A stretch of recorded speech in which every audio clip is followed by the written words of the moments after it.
আচ্ছা, আপনার কেন মনে হলো যে আমি আপনাকে দেখানোর জন্য সবকিছু করছি? আপনার কেনই বা মনে হলো আমি নিজের যোগ্যতায় এমন একটা মানুষকে আমার জীবনে পেতে পারি না? কেনই বা আপনার মনে হলো আমি কোনো ট্রিক করে এই মানুষটাকে আমার জীবনে পেয়েছি? কেন দেখাতে যাব আমি আপনাকে কিছু? তাছাড়া আপনি তো বলেই দিলেন আমি আপনার স্ট্যান্ডার্ডে উঠতে চাইছি। তার মানে আমি কোনোদিনও আপনার স্ট্যান্ডার্ডে ছিলাম না। মুখেই বলতেন শুধু, বিশ্বাস কিন্তু আপনি করতেন না। তাহলে তো যাদের স্ট্যান্ডার্ড মেলে না, কিছুই মেলে না, এরকম দুটো মানুষের মধ্যে তো কথা হওয়ারও কোনো কথা নয়। কথা ঘোরাচ্ছ না? কথা ঘোরাচ্ছ? তুমি কি ভাবছো? আমি কিছু বুঝতে পারছি না। আমি সব বুঝতে পারছি। আপনি বুঝতে পারলে অসুবিধা কি আছে? আমি তো কাউকে না বোঝানোর জন্য কিছু করছি না। লুকিয়ে লুকিয়ে আমি বিয়েটা করব না। বিয়েটা যখন করব সবার সামনেই করব। এতে না বোঝার তো কিছু নেই। তুমি এটা করতে পারো না। তুমি এটা করতে পারো না, বুঝতে বলেন তো? Because you know very well I'm not happy with Shirin. You should happy with Shirin দিদি। হ্যাপি নন কেন আপনি? ভালোবেসে বিয়ে করেছেন। নতুন করে একটা নাটক শুরু করো না গুড্ডি। You know everything about my life. কি হচ্ছে কি হচ্ছে না, আমি কোথায় আছি, কোথায় স্ট্যান্ড করছি, সব জানো তুমি। সব জানার পরে আজকে এই কথাগুলো তুমি how can you say that? সবকিছু কারোর জীবনেই জানা সম্ভব নয়। আপনিও কি সবটা আমার জীবনে জেনেছেন? আপনি মনে করেছেন আপনি জেনেছেন, কিন্তু জানেননি। আমিও তেমন আপনার জীবনের অনেক কিছু জানতে পারিনি। কি জানতে পারোনি তুমি আমার সম্পর্কে? আমার লাইফে কোন জিনিসটা তুমি জানতে পারোনি বলো? তুমি জানো না শিরিনকে বিয়ে করতে আমি বাধ্য হয়েছিলাম। Don't you know that? না, আপনি প্রত্যেকটা দিন আমার সঙ্গে মিসবিহেভ করতেন। আপনি তো বলতেন আমি কবে ও বাড়ি ছেড়ে চলে যাব, সেটাই চাইতেন আপনি। আমার চোখের সামনে আপনি শিরিন দিদির সঙ্গে সম্পর্ক চালিয়ে গেছেন। মনে পড়ে সেই দিনগুলোর কথা আপনার? প্রতিশোধ নিচ্ছ তার এইভাবে? প্রতিশোধ নেওয়ার মানসিকতা আমার নেই। আপনার কেন মনে হচ্ছে আমি প্রতিশোধ নিচ্ছি? আর আপনার কেনই বা মনে হচ্ছে আমি একটা সুস্থ জীবন চাইতে পারি না? কেন মনে হচ্ছে আপনার? এটা সুস্থ জীবন বলে না কুট্টি। সুস্থ জীবন সম্পর্কে কি বোঝো তুমি? কি ধ্যান ধারণা আছে তোমার? আমার নাই থাকতে পারে, কিন্তু তার মানে এটাও নয় যে আপনি আমাকে ধ্যান ধারণা দিলে আমি সেটা নিয়ে নেবো। আপনি প্লিজ এখান থেকে চলে যান, বাড়ি যান। বুঝতে পারছি। আমি এখন তোমার চোখের বালি হয়ে গেছি তো। আমাকে সহ্য করতে পারছো না? আমাকে দেখতে একদম ভালো লাগছে না। আপনি ভুল করছেন। এটা আমার কলেজ, দেখুন চারপাশের স্টুডেন্টরা সব আমাদের নিয়ে হাসাহাসি করছে, সমালোচনা করছে। ওরা তো সবাই জানে আমাদের সম্পর্কটা ঠিক কি ছিল। যদিও আই জাস্ট ডোন্ট কেয়ার, যে যা ইচ্ছে তাই বলতেই পারে, কিন্তু এটাও তো ঠিক যে জানে আমাদের সম্পর্কটা ঠিক কি ছিল। সবকিছু শেষ হয়ে যাওয়ার পর শেষ হয়নি, কিছু শেষ হয়নি গুড্ডি। আপনার দিক থেকে শেষ হয়নি, কিন্তু আমার দিক থেকে সবটা শেষ হয়ে গেছে। আমি বিশ্বাস করি না। আমি এটা বিশ্বাসই করি না। হতে পারে না। যদি তাই হতো তাহলে তুমি কেন আমার জন্য লড়াই করলে? কেন আমার জন্য জীবনের ঝুঁকি নিয়ে, নিজের জীবনের ঝুঁকি নিয়ে তুমি কেন করলে এগুলো? করা তো কোনো দরকার ছিল না। আপনি একজন ভালো অফিসার। আপনাকে বাঁচিয়ে রাখা দেশবাসীর কর্তব্য। আমি দেশবাসীর মধ্যেই একজন, তাই নিজের মতো করে চেষ্টা করেছি। সেটা আমারই স্বার্থে, এর সঙ্গে ব্যক্তিগত কোনো জায়গা নেই। এটা মিথ্যে কথা। আমি বিশ্বাস করি না।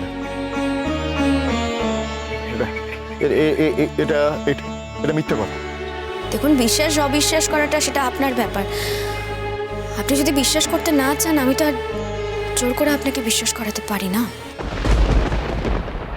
আপনারা আমার বাড়িতে এসেছেন আমি ভাবতেই পারছি না।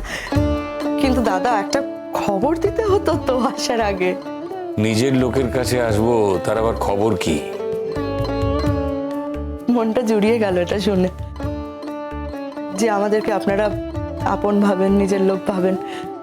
খুব ভালো লাগলো, আর খুব অহংকারও হলো। কিন্তু থ্যাংক ইউ, আপনারা আমার প্রস্তাবটা ভেবে দেখেছেন। আসলে কি জানেন তো, আমার এই পাগল ছেলেটা কোনোদিন মুখ ফুটে আমার কাছে কিচ্ছু যায়নি। এই প্রথমবার ওকে দেখলাম জীবনে যে একটা মেয়ের জন্য ও নিজেকে বদলেছে। ও আমাকে বলেছে ওই বাড়িতে যেতে, ওই আপনাদের সঙ্গে কথা বলতে, তাই আসলে আমিও এত তৎপর হয়ে পড়েছিলাম। আপনারা যে এখানে এসেছেন, আমার প্রস্তাবটা আপনারা বিবেচনা করে দেখেছেন, আমার ধন্যবাদ জানানোর ভাষা নেই।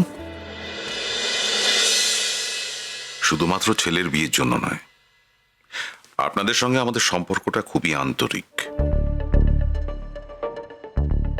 ওর বাবার কথা কিছু বললেন না তো আগের দিন? সেদিনও কিছু জানা হয়নি। কেন? সেই জন্য কি আপনারা বিয়েটা ক্যান্সেল করে দেবেন? সে কি কথা? আমরা ওই ছেলের বাবার সম্পর্কে একটু জানতে চাই। মানে জানা হয়নি তো, আসলে কথাও ওঠেনি তো। ওর বাবার কোনো ছবি দেখছি না ঘরে, ছবি রাখিনি। আপনারা কি মানে একসাথে থাকেন না? আপনাদের কি ছাড়াছাড়ি হয়ে গেছে? কিন্তু আপনি তো শাঁখা সিঁদুর সবই ছাড়াছাড়ি হয়নি তো, ছাড়াছাড়ি হয়নি। উনি ছেড়ে চলে গেছেন, আমার দিক থেকে ছাড়াছাড়ি হয়নি।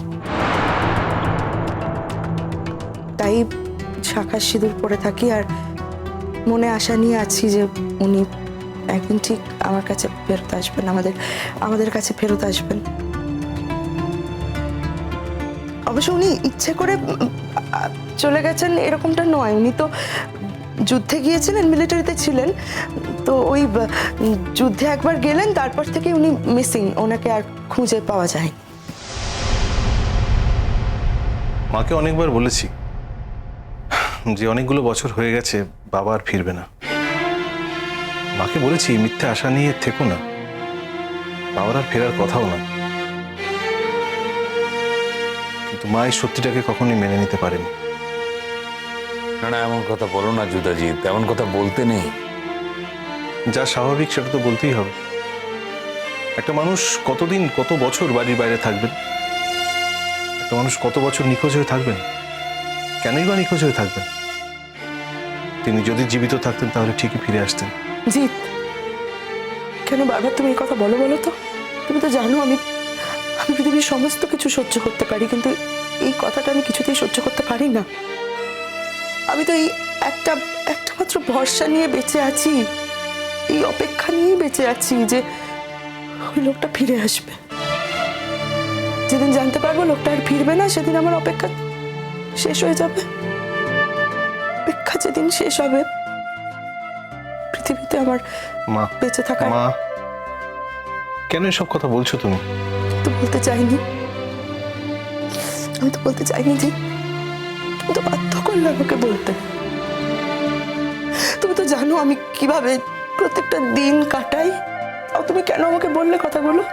তুমি চাও আমি এগুলো ভাবি, আমি এগুলো বলি, তাহলে কেন বললে? তুমি তো জানো জিৎ যে আমি গোটা জীবনটাই একটা অপেক্ষা নিয়ে, একটা ভরসা নিয়ে, একটা আশা নিয়ে, একটা স্বপ্ন নিয়ে বেঁচে আছি।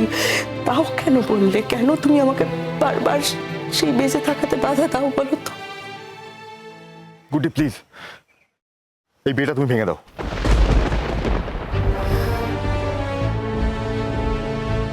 কি হলো? সেটা সম্ভব না। আমি কথা দিয়ে ফেলেছি স্যার। আরে কদিন চেনো তুমি ওদের? এই কথার কি দাম আছে? তুমি জানো ওরা কে? কে? ওরা আমাদের আত্মীয়।